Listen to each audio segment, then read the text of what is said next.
नागपूर शहरामध्ये महिला शिक्षिकेनं बनावटी कागदपत्रांच्या आधारे अनुदानित शाळेमधील नोकरी लाटण्याचा धक्कादायक प्रकार समोर आलाय। यानंतर संबंधित शिक्षिका आणि तिला मदत करणारे प्राचार्य यांच्या विरोधात हुडकेश्वर पोलीस स्टेशनमध्ये गुन्हा देखील दाखल करण्यात आलाय। या घटनेमध्ये नागपूर शहरातील दिगोरी परिसरातील सर्वश्री माध्यमिक आणि उच्च माध्यमिक विद्यालयातील संशयित आरोपी शिक्षिका गौरी गोस्वामी आणि प्राचार्य राजेश मासुरकर यांच्या विरोधामध्ये एसएफएस हायस्कूल मधील सहाय्यक शिक्षक हेमंत गाजरे यांच्या तक्रारीवरून गुन्हा दाखल करण्यात आला आहे। पोलीस ठाणे हुडकेश्वर येथे एक तक्रारदाराकडून एक माहिती प्राप्त झालेली होती की फ्रॉड डॉक्युमेंटच्या आधारे एका महिला शिक्षिकेने तिथे नोकरी प्राप्त केलेली होती। असा एक अर्ज प्राप्त झालेला होता। त्या अर्जाची आम्ही सविस्तर चौकशी केली आणि त्या चौकशीमध्ये आम्हाला असं निष्पन्न झालेले होते की त्या महिलेने जिथे डॉक्युमेंट्स सादर करून जी नोकरी प्राप्त केलेली होती ते डॉक्युमेंट हे खोटे आहे आणि वेगवेगळ्या बाहेर राज्यातील युनिव्हर्सिटीचे ते डॉक्युमेंट्स त्यांनी आमच्याकडे हजर केलेले होते।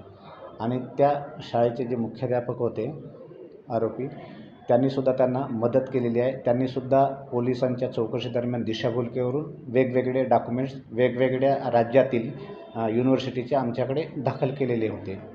त्यावरून त्या गुन्ह्यामध्ये मुख्याध्यापकाचा सुद्धा सहभाग निष्पन्न झाला आणि त्याच्यावर आम्ही विविध कलमान्वये फसवणुकीच्या आणि फोर्जरीचे डॉक्युमेंट्स तयार केल्याच्या संदर्भात गुन्हा दाखल केला।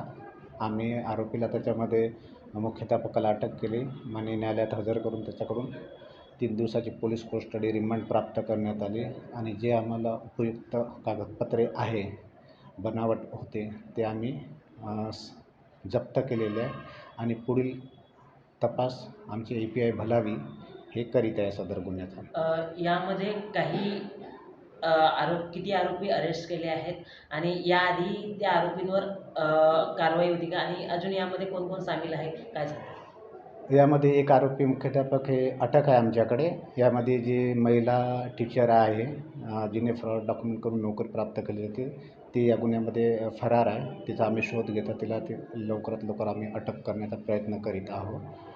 त्याच मुख्याध्यापकाविरुद्ध त्याच शाळेमधील एक महिलेनेसुद्धा तक्रार दिलेली होती का तिच्यासुद्धा त्यांनी विनयभंग केल्याच्या संदर्भात तीसुद्धा एक तक्रार आमच्याकडे दाखल आहे आणि त्याच्यामध्ये सुद्धा गुन्हा मुख्याध्यापकावर रजिस्टर्ड आहे। त्याच्यामध्ये सुद्धा आम्ही त्याला अटक करून पुढची प्रक्रिया करणार आहोत। त्याचा तपास आमच्या महिला अधिकारी चंदा दंडवते मॅडम ह्या करीत आहे।